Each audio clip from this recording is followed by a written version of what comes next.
Қайырлы күн достар, сіздер Медикон білім каналындасыздар. Сіздермен бірге мен Алихан Ғаниұлы және бүгін біз жүрек физиологиясының бастайтын боламыз. Бүгінгі лекциямызда жүрек-қан тамыр жүйесінің анатомиясы мен физиологиясындағы негізгі моменттерге тоқталып өтетін боламыз. Жалпы жүрек бұл кеуде қуысында орналасқан қан айналым жүйесінің орталық ағзасы. Көлемі жұдырықтай, салмағы 250-300 грамм аралығында ауытқиды. Жалпы әдебиеттерде қарайтын болсақ, жүректі екі бөлікке бөліп қарастырады. Олар оң жүрек және сол жүрек. Бұлай бөлудің анатомиялық және физиологиялық негіздемесі бар. Біз бұны алдағы талқылау барысында толық түсінетін боламыз. Біз енді жүректі екі бөлікке бөліп алдық. Олар оң жүрек және сол жүрек. Және әрбір жүрек бөлігі бізде екі камерадан тұрады. Олар жүрекше және қарынша. Яғни жүректе жалпы 4 камераны ажыратады. Олар бізде оң жүрекше, сол жүрекше, оң қарынша және сол қарынша. Егер сіздерден сұрайтын болса, жүректе қанша бөлік бар деп, онда сіздер екеу деп жауап бересіздер. Оң жүрек және сол жүрек. Егер камера санын сұраса, онда жалпы 4 камера бар деп жауап бересіздер. Олар екі жүрекше және екі қарынша. Жүректің әрбір бөлігіндегі камералар бір-бірімен байланысып жатады, және бұл байланысты бізде атриовентикулярлы клапандар қамтамасыз етеді.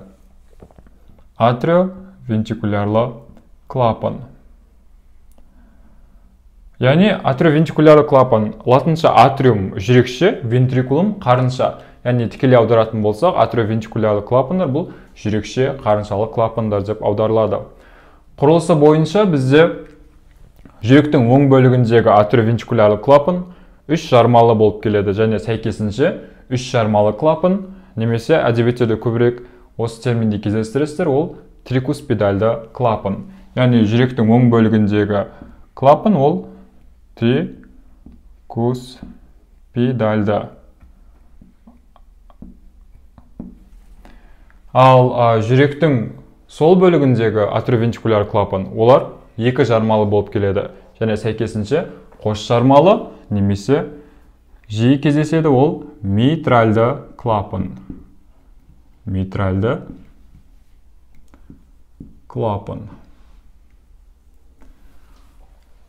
Сонымен қатар клапандар бізде қарыншалар мен магистральды тамырлардың арасында болады. Яғни олар оң қарынша мен өкпе сабауының арасында, және сол қарынша мен аорта тамырының арасында болады. Олар құрылысы бойынша жарты айға ұқсас болып келеді, сол себепті сәйкесінше жарты ай тәрізді қақпақшалар деп атайды. Яғни сіздерден сұраса, жарты ай тәрізді клапандар қай жерде орналасқан деп сұраса, сіздер қарыншалар мен магистральды тамырлардың арасында деп жауап бересіздер. Бұл жерден түсінетініміз, яғни жүректің әрбір бөлігіндегі камералар бір-бірімен тікелей байланысып жатыр атриовентикулярлы клапандар арқылы. Бірақ еш уақытта қалыпты жағдайда жүректің оң бөлігі мен сол бөлігі бір-бірімен тікелей байланыспайды. Себебі бұл екі бөліктің арасында қанның араласуына кедергі келтіретін перделер немесе қалқандар бар. Олар жүрекшелердің арасында жүрекше аралық перде немесе қалқан, қарыншалардың арасында қарынша аралық перде немесе қарынша аралық қалқандар деп аталады. Яғни жүректің екі бөлікке бөліп қарастырылуының бірінші негіздемесі осы болып табылады. Енді жүректің қабатты құрылымына келетін болсақ, жүрек жалпы бізде 3 қабаттан тұрады. Олар ішкі эндокард қабаты, ортаңғы миокард қабаты және сыртқы эпикард қабаттары. Ішкі эндокард қабаты жүрек камераларын астарлап жатады тұтастай. Олар жүрекшеден басталады, жүрекшені астарлап келеді де, қарыншаға өтетін моментте олар перифериядан, яғни шеткеріден орталыққа қарай бағытталады да, орталыққа жете бере олар кері бұрылып периферияға қарай қайта қайтады. Яғни бұл жерде эндотелий қабатының, яғни эндокард қабатының біз қабатталуын көреміз. Дәл осы қабатталудан бізде атриовентикулярлы клапандар түсіледі. Яғни егер сізге сұрақ келсе, атриовентикулярлы клапан жүректің қай қабатынан түсілген, немесе қай қабатқа тиесілі деп, сол кезде сіздер эндокард қабаты деп жауап бересіздер. Әрі қарай ол қарыншаны астарлап келеді де, дальше магистральды тамырлардың эндотелий қабатына жалғасады. Және осы моментте жарты ай тәрізді қақпақшалардың құрылуы да бізде эндокард қабаты мен магистральды тамырлардың эндотелий қабатына тиесілі болып табылады. Одан кейін оның тереңінде бізде жүректің ортаңғы қабаты, яғни миокард қабаты орналасқан, және жүректің бұлшықетті қабаты. Бұл жүректің қалыңдығының басым бөлігін құрайды. Сол себепті де біз жүректі бұлшықетті ағза деп қарастырамыз. Яғни жүректің негізі қызметі, яғни қан айдау қызметі, насостық қызметі, жаңа импульстері түзілу және оларды өткізу, жиырылғыштық, қозғыштық барлығы бізде осы миокард қабатында жүреді. Яғни бізде миокард қабаты жүрек қызметінің негізін құрайды. Және әрі қарай миокард қабатының сыртын бізде эпикард қабаты астарлап жатыр. Эпикард қабаты бізде бұл жүректің ұшынан басталады. Жүректің ұшынан басталады, ол қаптап келіп, магистральды тамырларға жеткен кезде қайтадан кері бұрылады да, сыртқы қабатымен қайтадан екі қабатталып қоршайды. Бұл сыртқы қабаты бізде перикард деп аталады, яғни жүрек қабы. Перикард қабаты негізінен дәнекетінді талшықтардан тұрады, оның созылғыштық қабілеті шектеулі. Ол қызметі, яғни жүректі сыртқы зақымдалудан қорғау, көрші ағзалардың немесе органдардың үйкелісінен және инфекциялардың таралуынан қорғау, сонымен қатар жүректің камераларының шектен тыс созылып кетуінен сақтайды. Енді біз қан айналым шеңберлерін қарастыратын боламыз. Қан айналым шеңберлері жалпы екі қан айналым шеңберін ажыратамыз. Олар үлкен қан айналым шеңбері және кіші қан айналым шеңбері. Егер сұрақ болса, сіздерде үлкен қан айналым шеңбері қай жерден басталады деген, онда сіздер сол қарыншадан деп жауап бересіздер. Үлкен қан айналым шеңбері сол қарыншадан аортаға қарай қан ағысымен басталады. Аорта әрі қарай бізде магистральды артерияларға, одан артериолаларға, одан әрі қарай капиллярларға жіктеліп, бізде тіндерге барады. Тіндерде осы капиллярлар мен тін жасушалар арасында қоректік алмасулар жүреді. Бұл жерде негізі қызметі үлкен қан айналым шеңберінің ол оттегі мен қоректік заттарды органдарға тасымалдау. Олар тіндерге тасымалдайды да, тіндерден әрі қарай олар оттегін беріп, тіндерден босаған көміршыл газын қайта өздеріне алады. Әрі қарай ол капиллярлардан венулаларға жалғасады. Венулалар бірігіп вена тамырларына, әрі қарай басты вена тамырларына жинақталады. Олар бәрі жинақталып, жоғары қуысты вена және төменгі қуысты венаға құяды. Негізінен алғанда жоғары қуысты вена бізде бас, мойын, қолдардан және кеуденің жоғарғы бөлігінен қан жинайды. Әкеледі де ол оң жақ жүрекшеге құяды. Ал төменгі қуысты вена ол аяқтардан, жамбас қуысынан, іш қуысынан, құрсақ қуысынан және кеуденің төменгі бөлігіндегі ағзалардан вена қан жинап келіп, ол да оң жақ жүрекшеге құяды. Яғни бізде үлкен қан айналым шеңбері сол қарыншадан басталды, аортадан, әрі қарай барды да қанды тіндерге тасымалдап, ол жерден зат алмасу процесін жүргізді метаболизм, әрі қарай қандарды жинақтап келіп, вена қаны бізде сол жақ, оң жақ жүрекшеге кеп құйды.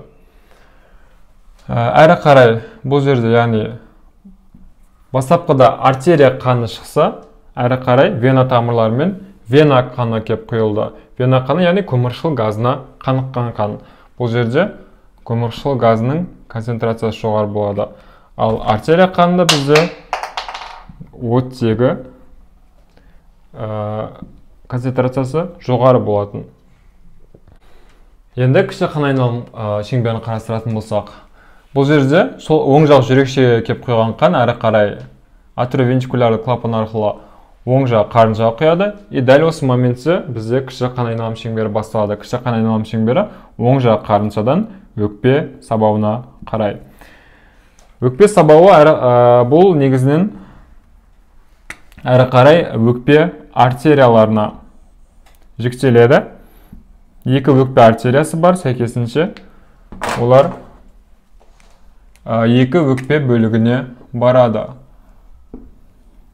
өкпе деп қарастыратын болсақ, өкпе артериялары, мысалы оң өкпе артериясы оң өкпеге, сол өкпе артериясы сол өкпеге барады.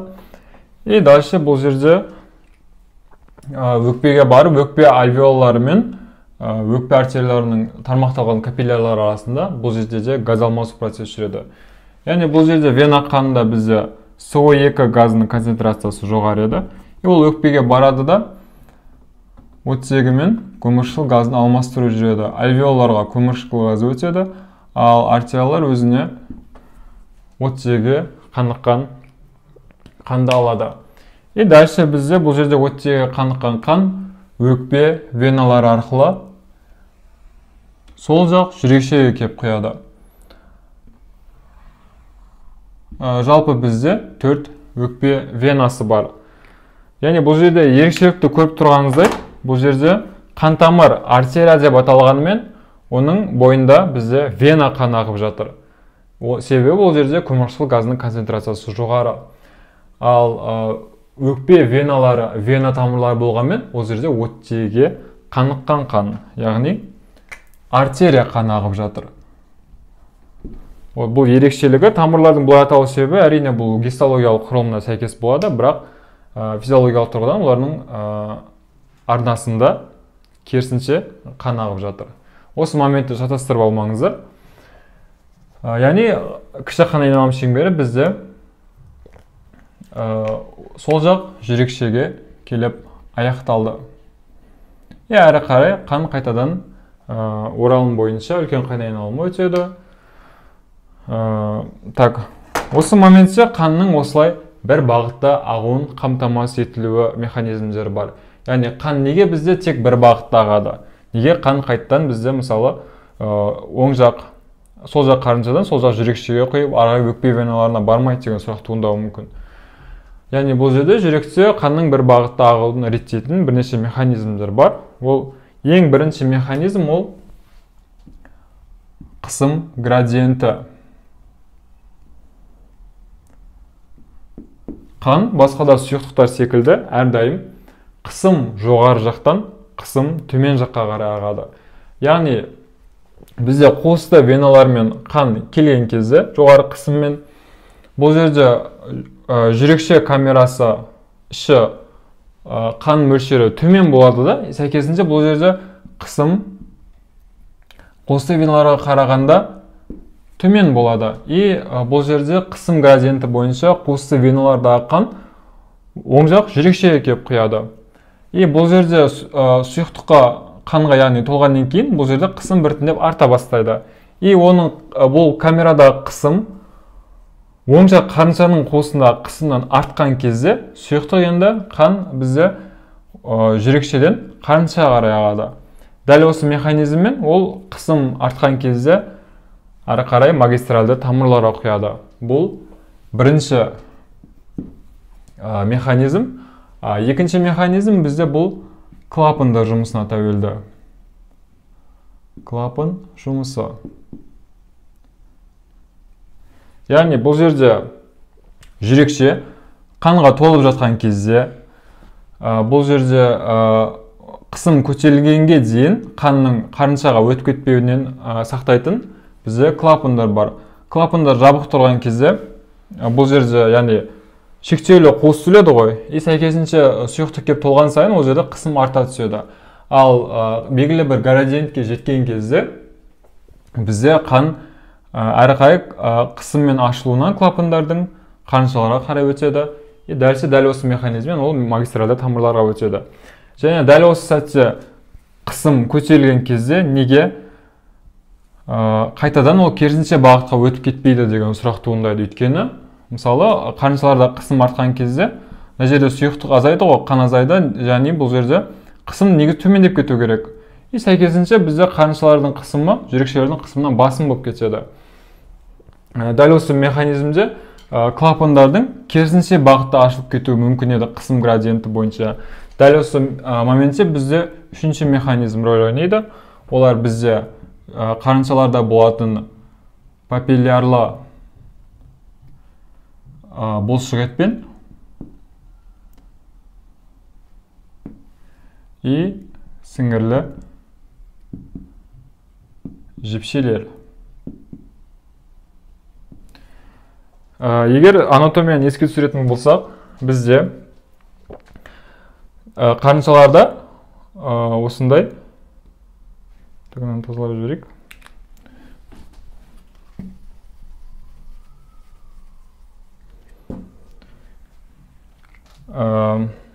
Папиллярлы бұлшықеттер болады. Және бұл папилляр бұлшықеттер сіңірлі жіпшелер арқылы клапандармен байланысып жатады. Қарыншалардың қуысында қысым артқан кезде олар жиырылу арқылы қанды магистральды тамырларға айдауға тырысады. Дәл осы кезде қысым қатты көтерілген кезде клапандар керісінше бағытта, яғни жүрекшелерге ашылып кетуі мүмкін еді. Бірақ бұл жерде папиллярлы бұлшықеттер жиырылған сәтте олар сіңірлі жіпшелерді өзіне қарай тартады. Сәйкесінше клапандар да бұл жерде тартылыс күшіне ие болады да, клапандардың бұл кері бағытта ашылып кетуінен сақтайды. Яғни бізде основной осы үш момент қанның бір бағытта ағуын реттейді. Яғни қайталап өтетін болса, ол біріншіден қысым градиенті, екінші клапандардың жұмысы, және үшінші папиллярлы бұлшықеттер мен сіңірлі жіпшелер. Сонымен қатар кардиомиоцит жасушаларына тоқталып өтсек.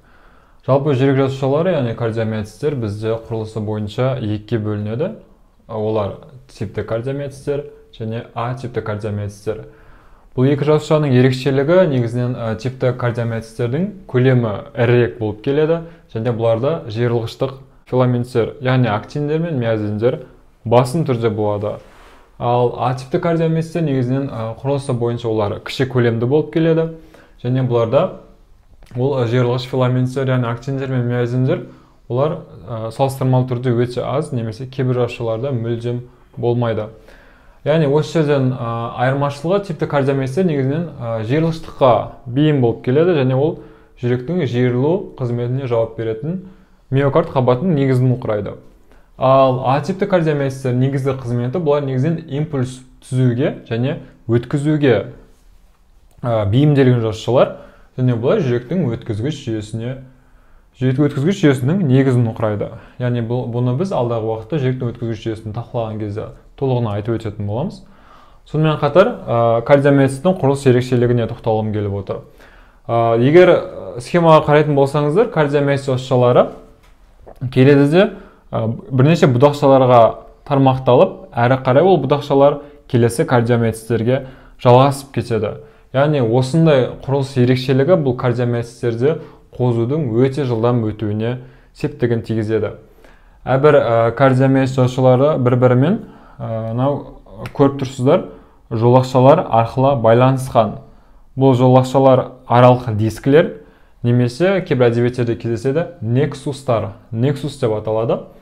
Бұл нексустардың ерекшелігі, оларда көптеген саңылаулар бар, және бұл егерде осы бір кардиомиоцит жасушасына импульс келіп сырттан, егер оны қоздыратын болса, бұл импульс осы нексустар арқылы өте жылдам келесі кардиомиоциттерге таралады да, сәйкесінше бұл жүректің бір уақытта камерасында кардиомиоциттердің бір уақытта бірдей жиырылып қанды дұрыс айдауына септігін тигізеді.